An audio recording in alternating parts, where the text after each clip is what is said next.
Bueno, muy buen día a todos, espero que se encuentren muy bien. A continuación, les presentaré las pruebas diagnósticas. Me presento. Mi nombre es Yamilis Cano Martínez, soy bacteriólogo, tengo un máster en ciencias biotecnología y un doctorado en biotecnología y agradezco la invitación para dar esta charla. Entonces, como lo dije al principio, voy a hablar acerca de las pruebas diagnósticas. Este sería el contenido de la charla. Vamos a hablar acerca de la introducción sobre estas pruebas diagnósticas. Vamos a, me disculparán, acabo de salir de una gripa. Si de pronto toso un poco, me disculpan.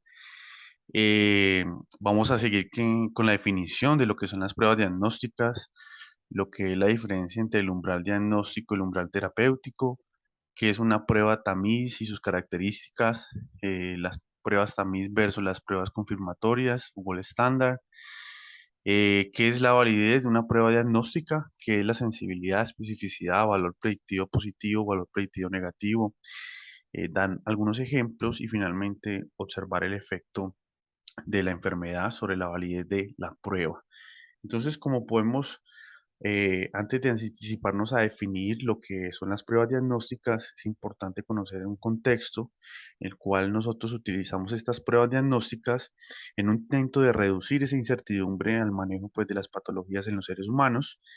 Eh, Esta función no solamente es para la deducción de un dilema, sino también para la cuantificación y descripción de la duda.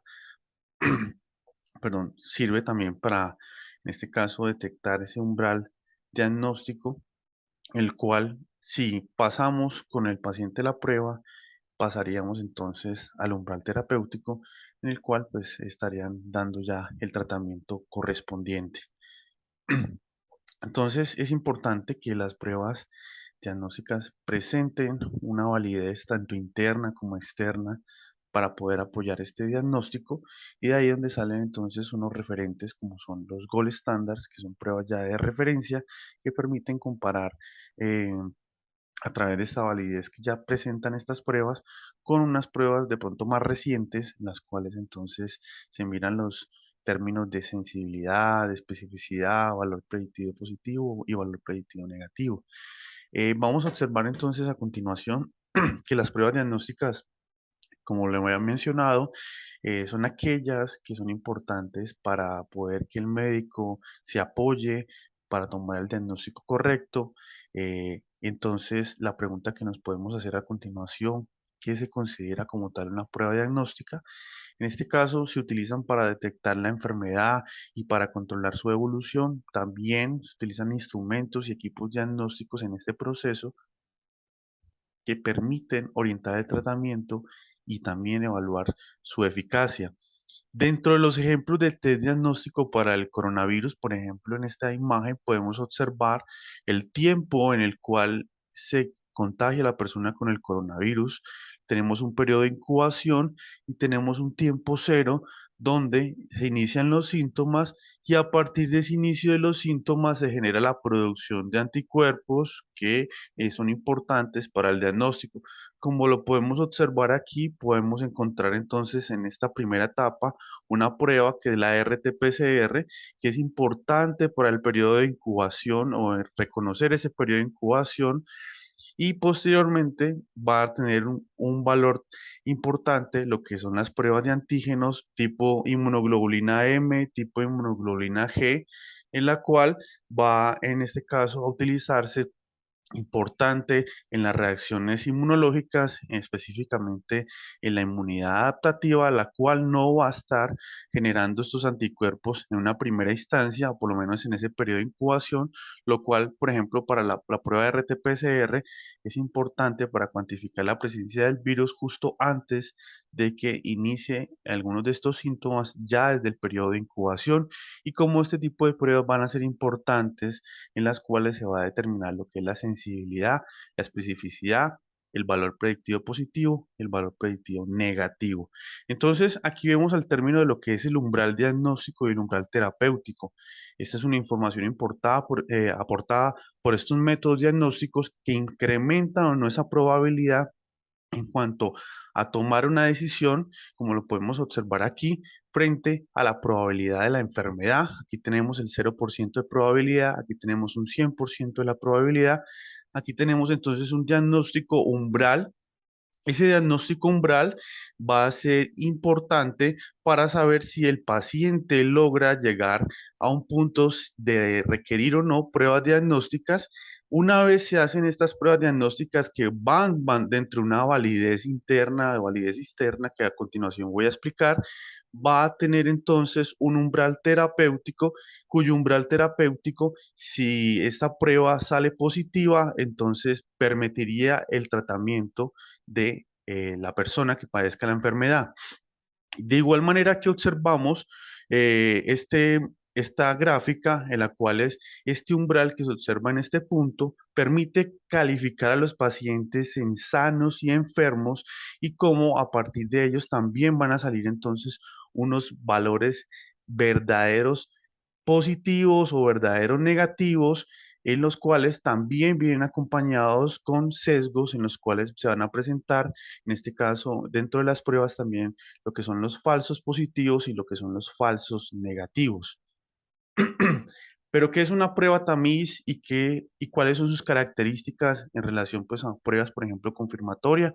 Entonces se va a entender como prueba tamiz aquellos exámenes aplicados con el fin de identificar una población aparentemente sana, con mayor riesgo de tener una determinada enfermedad que hasta ese momento no se le ha diagnosticado. Entonces se captura una gran cantidad de individuos en las cuales hay una alta probabilidad de que tengan la enfermedad. Este tipo de pruebas tamiz permite entonces, en este caso, detectar la presencia o la ausencia de la enfermedad o un síndrome y además, en este caso, tiende a atender este tipo de pruebas una alta sensibilidad, una alta capacidad de detectar esta prueba individuos enfermos. Además, también se caracteriza por ser una prueba económica, una prueba que no es invasiva. Dentro de esas aplicaciones de esta prueba tamiz, podemos tener la detección temprana de la enfermedad, la determinación también de la prevalencia y la incidencia de la patología, también la planeación de los servicios de salud se puede utilizar este tipo de pruebas, al igual que en programas de vigilancia epidemiológica e incluso también la podemos observar en los procesos de investigación. Entonces aquí hay que hacer una claridad entre lo que sería una prueba tamiz y una prueba confirmatoria, en algunos casos gold estándar. Dentro de la prueba tamiz vamos a hacer una división de la población hablando de grupos, en la confirmatoria más que todo de individuos. En la prueba tamiz hablamos de una alta probabilidad de tener ese evento y con otra alta probabilidad de no tenerlo, como lo vimos en la gráfica anterior. Existe entonces que esta capacidad, esta prueba tenga una capacidad, perdón, tenga eh, la oportunidad de poder entonces capturar ese tipo de pacientes que presentan la enfermedad. Por eso se necesita una alta sensibilidad en este tipo de pruebas tamiz. Vemos que el gol estándar tiende a tener ya una alta sensibilidad y sobre todo una alta especificidad. Por eso hablamos que el gol estándar es una técnica que define esa presencia de la condición con una máxima certeza conocida. Dentro de esos ejemplos, por ejemplo, está acá el virus de la rabia. No se conoce en ese momento, pues, un test inicial que pueda abordarse como tamiz. Aquí ya tenemos un gol estándar, que son en este caso unos anticuerpos, con quizás la fluorescencia o el DFA test, también se conoce así. La tuberculosis, que presenta, por ejemplo, la prueba de reacción de PPD o la prueba intradérmica que provoca esa hipersensibilidad tipo 4 o retardada, donde hablamos de la prueba de la tuberculina, pero el gol estándar en este caso va a ser el cultivo, en este caso el cultivo en agar Lowisten-Jensen. Para el cáncer colorectal estaríamos hablando en este caso de muestras en la sangre y cuando hablamos del gol estándar sería la colonoscopia como para algunos ejemplos en relación a lo que significaría el gol estándar. La pregunta es, ¿qué es la validez de una prueba diagnóstica? La validez de una prueba diagnóstica es una extensión, en este caso, a la cual un test, en este caso, permite cuantificar y permite validar como tal que la persona presente o no una enfermedad. Entonces, hay dos términos en los cuales atribuimos lo que es la validez, tanto lo que es la validez interna como la validez externa, para dar en este caso al test, perdón, un valor en cuanto a los términos de sensibilidad y especificidad y también valor predictivo, positivo y negativo. En el caso de la validez interna, estamos hablando del grado en que los resultados de un estudio son correctos para los sujetos estudiados. Aquí vamos a medir lo que es la sensibilidad y lo que es la especificidad. En la validez externa vamos a hacer una análisis de una población diferente que ha pasado por ese filtro tamiz, que en este caso se va a medir con un valor predictivo positivo y con un valor predictivo negativo, que ya vamos a hablar de qué es cada uno de ellos. Perdón. ¿Para qué son? Entonces son importantes para reducir esa incertidumbre inherente entonces al manejo de esas patologías en los seres humanos y permitir entonces un diagnóstico adecuado, más preciso o casi llegando al nivel de exacto. Entonces, ¿qué es la sensibilidad? La sensibilidad es la capacidad de la prueba de identificar correctamente a aquellos que tienen la enfermedad, también para detectar a esos enfermos, evitando la presencia de los falsos negativos. Si hablamos en este caso de que si un test de sensibilidad es del 98%, nos va a indicar que de cada 100 enfermos con esta patología se va a tener una probabilidad de detectar a 98 de ellos. La especificidad es esa capacidad de la prueba de identificar correctamente a aquellos que no tienen la enfermedad. Un test altamente específico en un 97%, entonces tendría la capacidad o la probabilidad, en este caso, de descartar como no enfermos, al 97 de cada 100 individuos que se presentan sin la patología. Los tres restantes van a ser falsos positivos. Como pueden observar, entonces hay una diferencia en cuanto a la interpretación por parte de sensibilidad de lo que es especificidad. En la sensibilidad hablamos de la detección de los enfermos, en cambio aquí en la especificidad hablamos en este caso de los no enfermos o las personas que están sanas. En este caso, en la especificidad se miran el número de falsos positivos, en cambio en la sensibilidad se va a mirar el número de falsos negativos. Entonces, a continuación vamos a ver una tabla, perdón, donde se observa una prueba. Aquí iría en la parte superior, en lo que son las columnas, el gol estándar, y aquí sería la prueba o el test, en las cuales tenemos el valor positivo acá, valor positivo acá, valor negativo. Entonces nosotros, para identificar en esa tabla de 2x2 o tabla de contingencia lo que son los individuos que presentan una prueba positiva y una prueba negativa, o realmente positiva o realmente negativa, entonces vamos a hacer un análisis vertical. Ese análisis vertical permite entonces obtener los términos de sensibilidad y los términos de especificidad.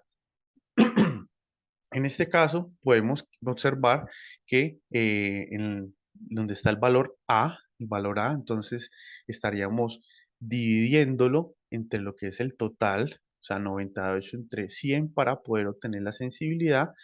Y lo otro es aquí el 97, este valor en el cual sale en la prueba negativo y están los realmente negativos, lo dividimos entonces el valor D entre B más D, entre este valor total de esta columna, y obtendríamos entonces la especificidad. ¿Ok? Eh, de estos valores, entonces, por ejemplo, obtenemos el 98% de sensibilidad, hacer entonces la división sobre el 100, multiplicando ya por el 100% para tenerlo en términos de porcentaje, ahora estaríamos hablando del 98%. Lo mismo para la especificidad, sería 97 sobre 100 por 100. En este caso, pues nos daría el 97% de especificidad.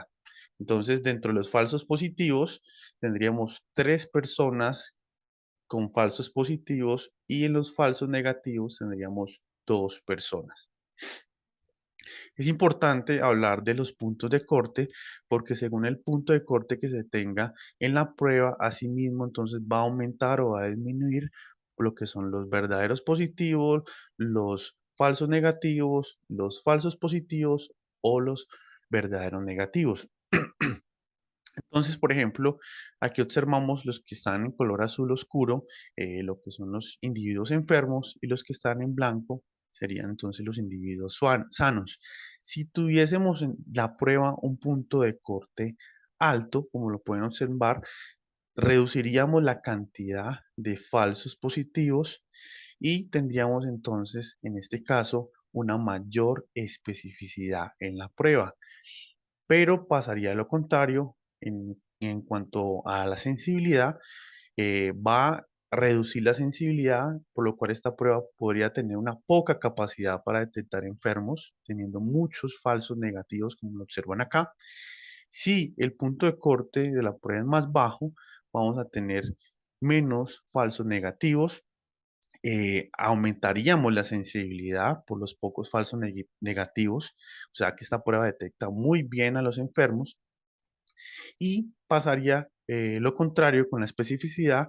En este caso se caería la especificidad y estaríamos hablando de más falsos positivos. Entonces, ¿cómo interpretamos tanto sensibilidad como especificidad? La sensibilidad en 98% nos dice que de cada 100 individuos enfermos, la prueba detecta como enfermos, como ya lo habíamos mencionado, la sensibilidad permite detectar los individuos enfermos. En este caso detectaría a 98 individuos enfermos y los otros dos terminarían siendo falsos negativos, como observamos. Entonces, una prueba de alta sensibilidad tiene un número reducido de falsos negativos. En cuanto a la especificidad alta, en este caso del 97%, vamos a tener un valor reducido en falsos positivos. Y se interpretaría de esta manera: de cada 100 individuos sin la enfermedad, la prueba detecta como sanos a 97, los otros 3 son falsos positivos. Ya teniendo esto en cuenta, también hay que tener la validez externa a través de pruebas como lo que son el valor predictivo positivo. Esta prueba como tal permite tener la seguridad de que cuando estamos clasificando a alguien con la enfermedad, realmente tenga la enfermedad. Es la estimación de esta probabilidad de estar enfermo cuando el test es realmente, en este test que nos da positivo, realmente tenga la capacidad de hacer entonces la selección de estos individuos que están enfermos. Es una prueba que indica que un 100% de este valor predictivo significa que la totalidad de individuos que presentan el resultado con un test positivo son pacientes que realmente presentan la enfermedad o con toda certeza presentan la patología. Es decir, el test positivo indica una alta seguridad, una probabilidad de tener esta patología investigada. En cambio, el valor predictivo negativo nos da esa capacidad de evitar o reducir este número de falsos negativos. Es una estimación como tal de esa probabilidad de la ausencia de la enfermedad, de encontrar individuos realmente sanos clasificados en estos test cuando nos salen la prueba negativos. Entonces, si nos dice que un test, una prueba con un valor predictivo 100% negativo, significaría que la totalidad de individuos con este test negativo están exentos de la patología investigada sin ninguna excepción. Es decir, el test negativo indicaría en este caso una alta seguridad o probabilidad de no tener esa patología que se está buscando. Aquí en el análisis de, de esta tabla de contingencia se va a hacer de manera horizontal, no se va a hacer vertical. En este caso, el valor positivo, los que presentan la enfermedad, sería aquí ubicado como la letra A sobre, en este caso, el total, observando pues esta dirección de las flechas, sobre A más B. Y para lo que es el valor predictivo negativo sería entonces la letra D, o sea, 97 en cuanto al valor, frente al total que es C más D, en este caso sería 99. Entonces aquí observamos el cálculo: 98 individuos que fueron catalogados con la prueba positivo y que realmente estaban enfermos, sobre el total, que serían 101, y para llevarlo a términos de porcentaje lo multiplicamos por 100 y nos daría 97,03%. Para el valor predictivo negativo estaríamos hablando de 97 individuos que la prueba le salió negativa y que en este caso tenían ausencia de la enfermedad. y nos daría entonces 97 sobre 99 por 100, es decir, 97,98%. Perdón. ¿Cómo se interpreta? Entonces, por ejemplo, para lo que es un valor predictivo positivo del 93%, estaríamos hablando de esa capacidad del test que nos dio positivo de realmente identificar a estos individuos enfermos. Por lo tanto, de cada 100 resultados positivos de la prueba tamiz, realmente están enfermos 97% y los 3% restantes serán falsos positivos. Para el valor predictivo negativo, 97,98%, estaríamos hablando de que la prueba realmente cuando nos salga negativa, entonces realmente nos esté identificando individuos sanos o ausentes de la enfermedad. Entonces, de cada 100 resultados negativos de la prueba tamiz, realmente estarán libres de esta enfermedad el 97,98% de los pacientes, no, o 97, si lo rendeamos a 98 pacientes, y los dos restantes serían falsos negativos. En resumen, una prueba de sensibilidad nos permite detectar a través del test eh, los individuos enfermos. La fórmula que se utiliza en la tabla de contingencia es A sobre A más C. Si un test es muy sensible, entonces un resultado negativo descarta la enfermedad. En cuanto a la especificidad, en este caso nos permite detectar o excluir a los individuos sanos o los que no presentan pues, la enfermedad como tal. En la fórmula A utilizamos D sobre D más B sobre el total. En este caso ya saben que los analizamos es, por filas o en la forma vertical y nos indicaría la especificidad, en este caso, o un test muy específico, que un resultado positivo confirmaría entonces la enfermedad. En cuanto al valor predictivo positivo, si una persona tiene el test positivo, ¿qué tan probable es que tenga la condición? La fórmula sería A sobre A más B. Y los valores predictivos van a determinar variando mucho con lo que es la prevalencia, que ahorita vamos a ver ese efecto. Y finalmente el valor predictivo negativo, si una persona tiene un test negativo, ¿qué tan probable es que no tenga esta condición? Su fórmula sería D sobre C más D. Entonces, volviendo un poco a la tabla de contingencia, tenemos entonces aquí la enfermedad presente o ausente, también organizamos lo que es el gol estándar en esta posición. Y aquí tenemos entonces la prueba, los valores de la prueba positivos y negativos. En la letra A o en esta casilla tenemos las pruebas positivas que nos dieron en personas que realmente tienen la enfermedad o también hablaríamos de lo que son los verdaderos positivos.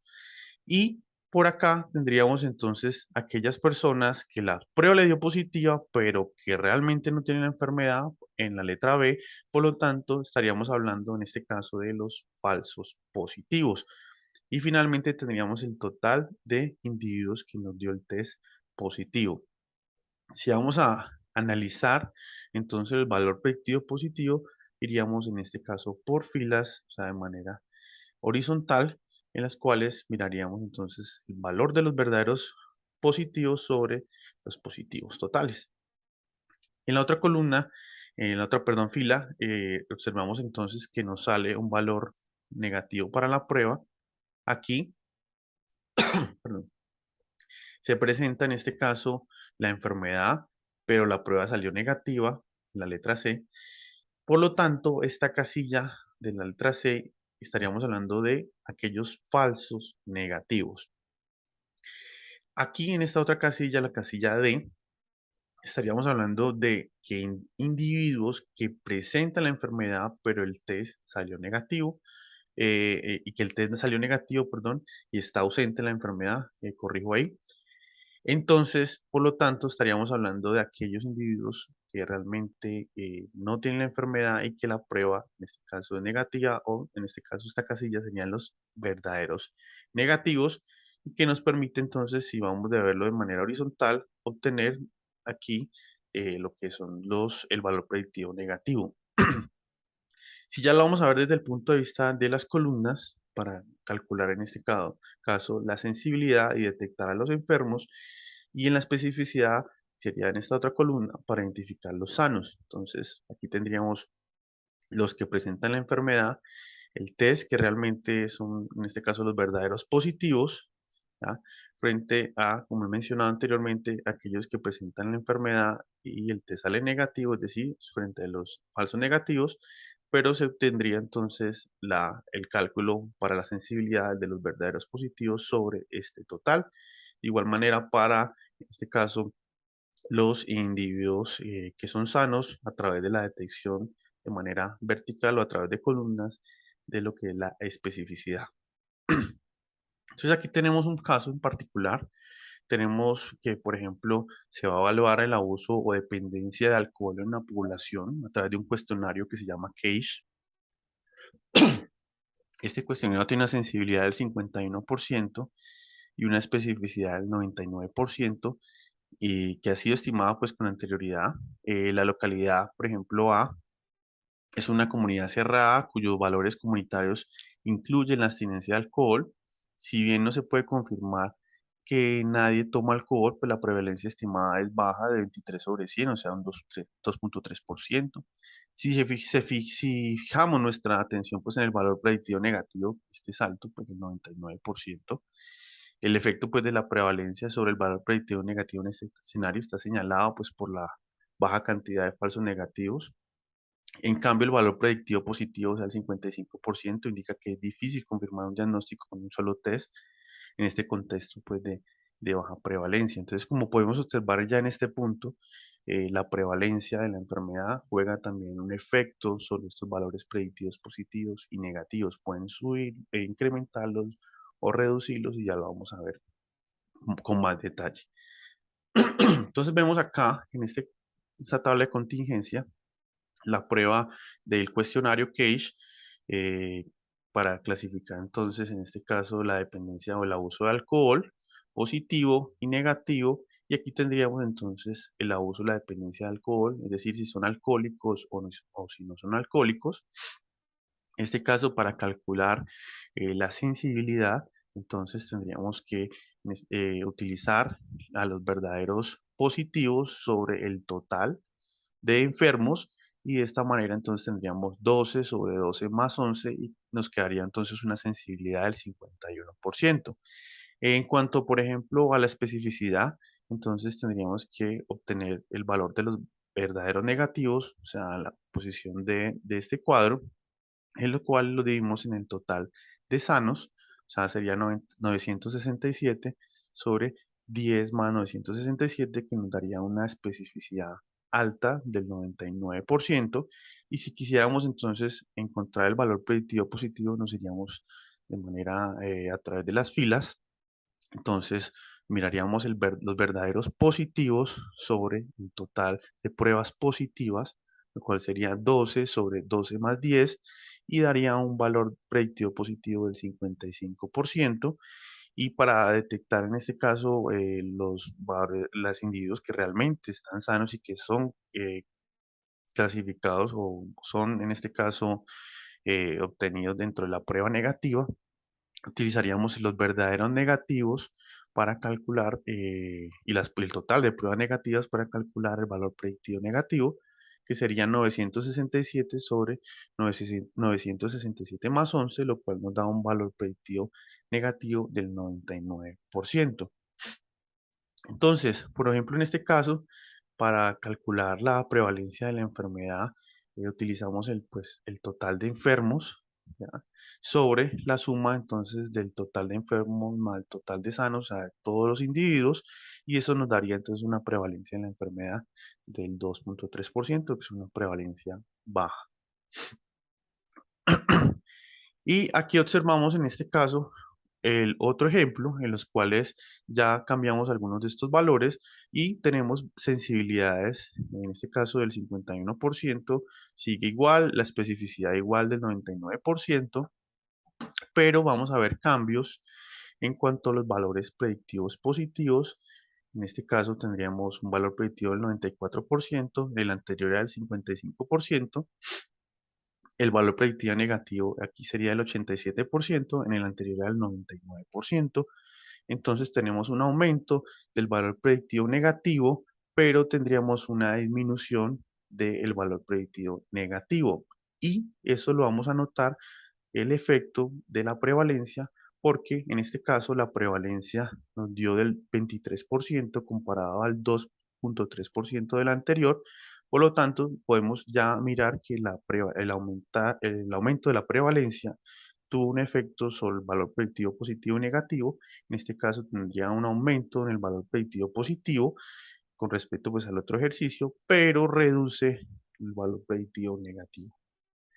Entonces, si hacemos otro análisis en las cuales vamos a mirar la sensibilidad del 90%, la especificidad del 95%, la prevalencia del 60% en una población de 10.000 sujetos.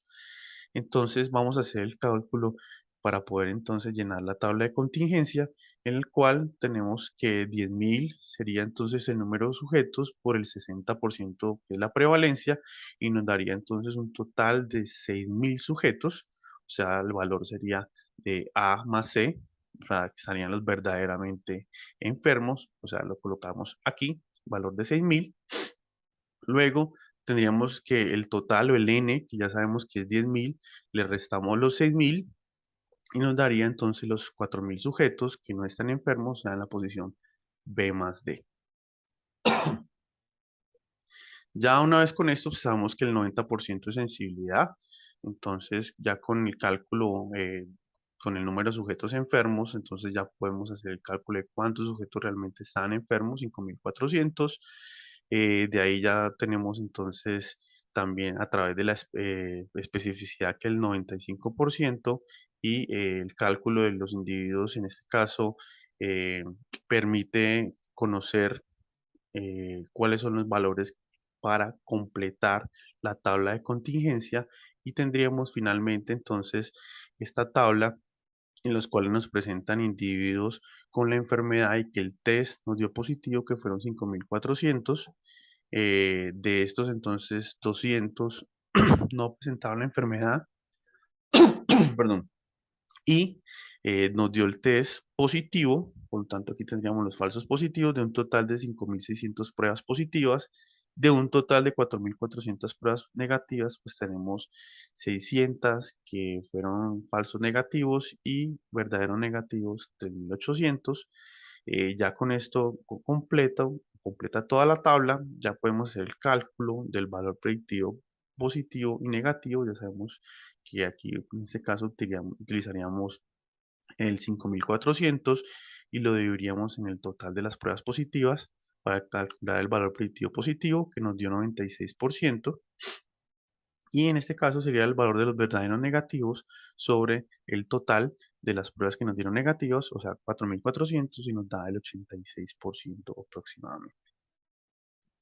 Entonces, si tuviéramos en este caso 4 ejemplos con diferentes tipos de prevalencias, por ejemplo, en el caso 1, una prevalencia del 60%, observamos un valor predictivo del 96% y un valor predictivo negativo del 86%.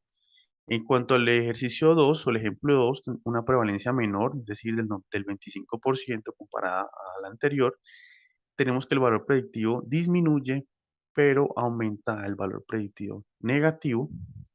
Lo mismo ocurre para el ejercicio 3 y 4, donde disminuyen cada vez más la prevalencia. Si nos vamos a este ejemplo 4, una prevalencia de 1, tenemos un valor predictivo pues, positivo mucho más bajo con relación, por ejemplo, al ejemplo 1.